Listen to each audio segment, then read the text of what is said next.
आज मैं आप सबको स्टोरी सुनाने जा रहा हूँ आर्यभट्टा जी की। बहुत ही तगड़े मैथमेटिशियन, बहुत ही तगड़े एस्ट्रोनॉमर थे। बहुत ही सारे पेपर्स उन्होंने पब्लिश करे हैं। उनका बर्थ बिहार में होता है। ऐसा जरूरी नहीं है कि जो भी साइंटिस्ट होते हैं सारे वेस्टर्न कंट्रीज में बॉर्न होते हैं। इंडिया ने भी बहुत तगड़े तगड़े साइंटिस्ट दिए हैं। अब वो पहले बंदे थे जिन्होंने पाई की वैल्यू कंप्यूट करी थी। इसका मतलब ये है कि आप में से भी कोई ना कोई कभी भी साइंटिस्ट बन सकता है। सिर्फ कंसिस्टेंटली आपको एफर्ट्स देने हैं, सिंसियरली डेडिकेशन से आपको अपना काम करना है।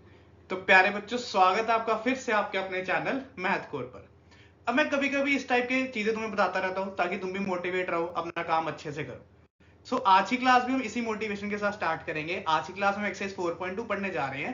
हमने इससे पहले एक्सरसाइज 4.1 और चैप्टर की इंट्रोडक्शन पढ़ ली है, और उससे पहले जो बाकी चैप्टर्स पढ़े हैं उसके लिंक मैंने डिस्क्रिप्शन बॉक्स में डाल दिए। अगर आपको किसी भी चीज में प्रॉब्लम है, जाइए लिंक खोलिए, वीडियो को देखिए और अपना डाउट क्लियर करें।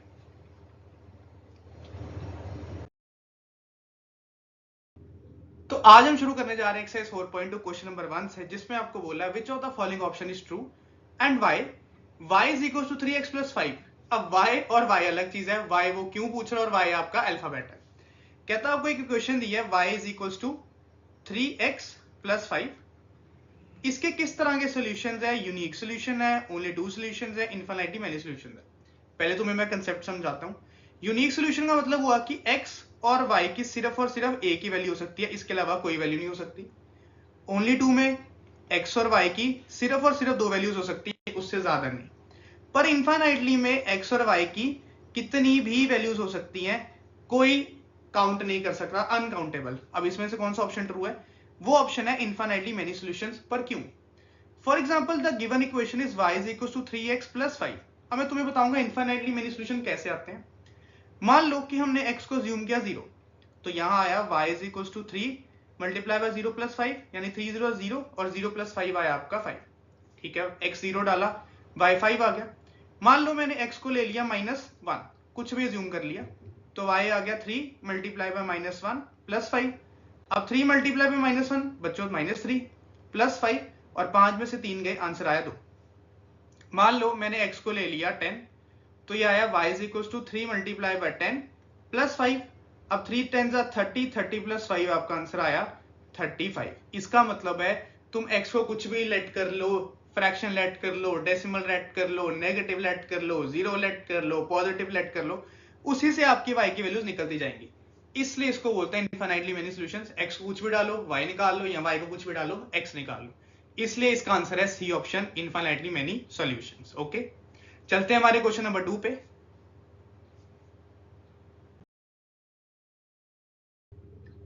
अब क्वेश्चन नंबर 2 आ रहा है आपका नेक्स्ट स्लाइड पे, that is right 4 solutions for each of the following equations. बहुत ही हलवा क्वेश्चन है, ऐसे कर देंगे ऐसे। अब कैसे? तुम्हें दी इक्वेशन दी है 2x plus Y is equal to 7। उसने बोला 4 सॉल्यूशन निकालो, यानी 4 बारी y को लेट कर लो या 4 बारी x को लेट कर लो, सिर्फ और सिर्फ आपकी चॉइस है। मान लो मैंने assume स्टार्टिंग की करी y से, मैंने y को लिया 0, तो आंसर आया 2x plus 0 is equal to 7। अब 0 वहां जाके माइनस हो जाएगा, तो आंसर आएगा 7 माइनस 0 यानी कि 7। तो x की वैल्यू आई आपकी 7/2। उसी तरह से मान लो मैंने y को ले लिया 1, लेट कर लिया y को 1। अगर y 1 है तो 2x plus 1 is equal to 7। 2x is equal to 7 minus 1 यानी कि 6। 2x आया 6 के बराबर और 2 गया नीचे, तो x की वैल्यू आई आपकी 3। जब y 1 डाला तो x आया 3, इसका सेकंड सोल्यूशन। उसके बाद लेट कर लेते हैं y को क्या 2। आप x को भी लेट कर सकते हो, कोई दिक्कत नहीं है। तो आया 2x plus 2 is equal to 7। 2 वहां जाके सब्ट्रैक्ट हुआ, तो 2x is equal to 7 minus 2 यानी कि 2x is equal to 5। x की वैल्यू प्यारे बच्चों आई 5/2। फिर मैंने ना इस केस में अब x को 0 ले लेते हैं।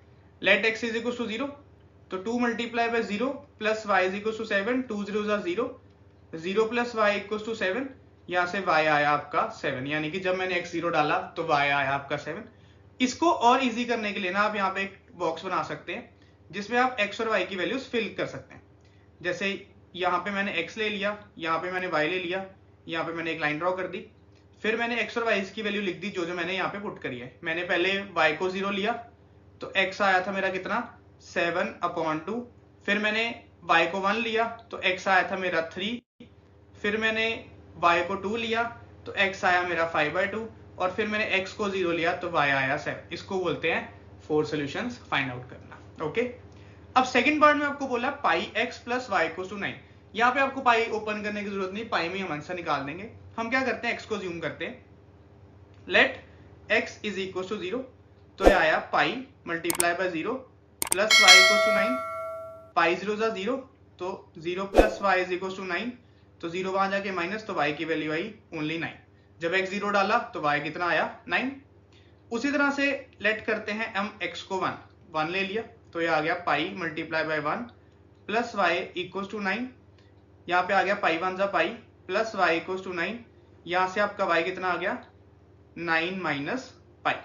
फिर हमने क्या करा, x को अज्यूम कर लेते हैं 2, x इज इक्वल टू 2, तो ये आ गया 2 pi plus y equal to 9। यहाँ से y आ गया 9 माइनस 2 पाई। देन मैंने x को अज्यूम कर लिया 3, तो ये आ गया 3 multiply by pi plus Y equal to 9। यहाँ से y आ गया 9 माइनस 3 पाई। इस तरह से हमने फाइंड आउट कर ले 4 सॉल्यूशन। आप y को भी अज्यूम कर सकते हो, आप x को भी अज्यूम कर सकते हो, सिर्फ और सिर्फ आपकी मर्जी है। अब यहाँ पे देख लो पाई, पाई मतलब कांस्टेंट यानी कि 3.14। यही चीज आर्यभट्टा जी ने दी थी, पहले साइंटिस्ट थे जिन्होंने ये वैल्यू कंप्यूट करी। उसके बाद इस पे भी मॉडिफिकेशन हो गई थी। ठीक है,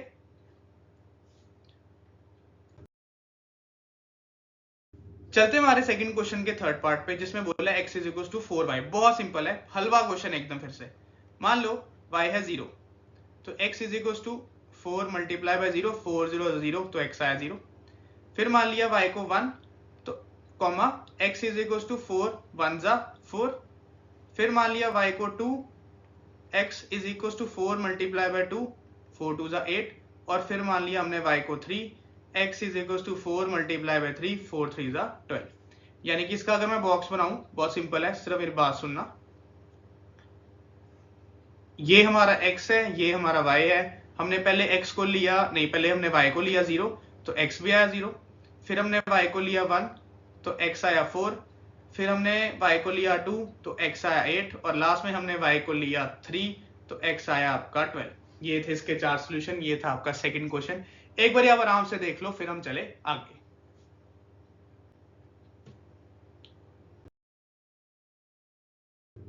अब क्वेश्चन नंबर थर्ड में बोला है check which of the following are solutions of the equation and which are not. कहने का मतलब ये है कि आपको एक इक्वेशन दी है, उसने बोला उनमें से जो आपको 5 पार्ट्स दिए, चेक करना है कि इनमें कौन कौन सा इसका सॉल्यूशन है। अब सॉल्यूशन का मतलब क्या है, पहले मैं तुम्हें वो एक्सप्लेन कर दूं। ये क्या हो गया, एक सेकेंड। हाँ चलो, सॉल्यूशन का मतलब ये है कि जैसे ये इक्वेशन है x minus 2y equal to 4। ये टेक्निकल चीजें पता नहीं कभी भी ग्लिच कर जाती हैं। अच्छा, मैंने शायद लैपटॉप के माउस को दबा दिया। सुनो मेरी बात। अब यहाँ पे जो ये वैल्यू है ना, ये x है और ये बच्चों y है। ओके, सॉल्यूशन का मतलब है कि जब तुम x की जगह पे x की वैल्यू डालो और y की जगह पे y की वैल्यू डालो, तो लेफ्ट हैंड साइड यानी कि LHS RHS के अगर इक्वल आ जाता है तो वो उसका सॉल्यूशन कहा जाता है। अब कहने का मतलब ये, जैसे आपकी इक्वेशन है x माइनस 2y, तो पहले पार्ट में x 0 दिया है और y दिया है आपको 2 इक्वल टू 4। इसको सिंप्लीफाई करते हैं, 2 2 जा 4। अब 0 में से 4 जाए तो -4, और -4 और 4 बराबर नहीं है, इसका मतलब पहला पार्ट इसका सोल्यूशन नहीं है। अब सोल्यूशन कहने का मतलब यही होता है कि अगर आपने वैल्यू डाल ली और लेफ्ट और राइट आ जाते हैं आपके equal, then it is called as a solution. अब सेकंड पार्ट में x और y 2,0 दिए, आपने इक्वेशन में डाला x, एक सेकेंड, ये यहाँ पे x की वैल्यू क्या है 2 है, इसको रब कर दे पहले। चलो पेन पेन पेन, तो x माइनस 2y, y की जगह 0 इक्वल टू 4। अब 2 जीरोस आपको पता है 0 होता है, 2 में से 0 गए 2, तो 2 इज नॉट इक्वल टू 4। इसका मतलब सेकंड पार्ट भी इसका सोल्यूशन नहीं है। अब थर्ड पार्ट में दिया 4,0, तीसरे पार्ट में आपको क्या दिया है 4,0, यानी x की वैल्यू डालनी है 4 और y की जगह डालना है 0। मे बी ये आंसर आ दे, तो x की जगह डाला 4 माइनस 2y इक्वल टू 4। अब 2 0 हो गया, 4 में से 0 गए 4 और 4 आ गया 4 के बराबर, यानी कि यस ये वाला पार्ट इसका सोल्यूशन है। नेक्स्ट है √2 माइनस 4 √2। अब x की जगह पे √2 y की जगह पे 4 अंडर रूट 2। अंडर रूट वाले क्वेश्चन देख के बच्चे पता नहीं क्यों भागना शुरू कर देते हैं। अंडर रूट एक छत है, छत के नीचे आ जाओ। अब ये देखो रूट 2, 2 4 जा 8, तो ये आया 8 अंडर रूट 2 इक्वल टू 4। अब इस रूट 2 के आगे 1 लगा दो, इसका कॉफिशिएंट रूट 2 और रूट 2 सेम रहेंगे, एज इट इज आ जाएगा। 1 में से 8 गया, -7 इक्वल्स टू 4। अब -7 रूट 2 4 के बराबर नहीं हो सकता, इसका मतलब ये भी इसका सोल्यूशन नहीं है। और लास्ट पार्ट है 1,1, यानी कि x की जगह 1 माइनस, अच्छा x ये 1 है और y भी आपको 1 दिया, तो इक्वेशन में डाल देते हैं। थोड़ा बोर्ड को पहले क्लियर कर दें, जगह नहीं बच रही, इधर लिखते हैं इसको। ये देखो x की जगह पे 1 minus 2 bracket 1 equals to 4। 1 minus 2 equals to 4, 1 में से 2 गए -1 और -1 भी 4 के बराबर नहीं है, तो इसका मतलब ये भी इसका सोल्यूशन नहीं है। तो इन शॉर्ट इन पांचों पार्ट में से सिर्फ और सिर्फ आपका थर्ड पार्टी एक सोल्यूशन आया, एकमात्र सोल्यूशन आया, और कोई भी इसका सोल्यूशन नहीं था। ठीक है, एक बार आप देख लो, फिर हम चले इसके नेक्स्ट क्वेश्चन पे।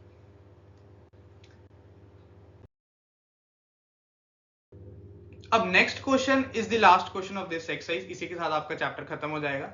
जिन बच्चों को वीडियो अच्छी लगे और जो चैनल पर पहली बार आए, चैनल को जरूर सब्सक्राइब करें, वीडियोस को अपने फ्रेंड्स में जरूर शेयर करें। हो सकता है कि उनके काम वीडियोस आ जाए। और अगर आपको लगता है कि मुझे भी कहीं पे इंप्रूवमेंट की जरूरत है, प्लीज कमेंट बॉक्स में फ्रीली मुझे बताएं, हो सकता है आपकी बात समझ के और इंप्रूवमेंट हो सके। अब लास्ट क्वेश्चन में बोला find the value of k if x is equal to 2 y equal to 1। मेरी बात सुनो, ये क्वेश्चन इंपॉर्टेंट है। इस तरह के क्वेश्चन पेपर में आ जाते हैं कि अगर आपको x और y की वैल्यू दी है तो आपको एक मिसिंग अल्फाबेट फाइंड आउट करना है। अब तुम्हें इक्वेशन दे दी है 2x plus 3y equals to k। x की जगह पे 2 डालो, y की जगह पे 1 डालो, इक्वल्स टू k। ना 2 2 जा 4, 3 1 जा 3, 4 प्लस 3 कितना आया प्यारे बच्चों? 4 प्लस 3 आया 7, यानी कि आपका जो मिसिंग अल्फाबेट है वो था 7। तो इसी के साथ ये थी हमारे चैप्टर की समाप्ति। आप वीडियोस अच्छे से देखें, पढ़ाई करें। अगर कहीं भी डाउट लगता है प्लीज कमेंट बॉक्स में जरूर बताएं। अब नेक्स्ट वीडियो में हम स्टार्ट करेंगे next chapter. Till then be safe, be happy and bye bye.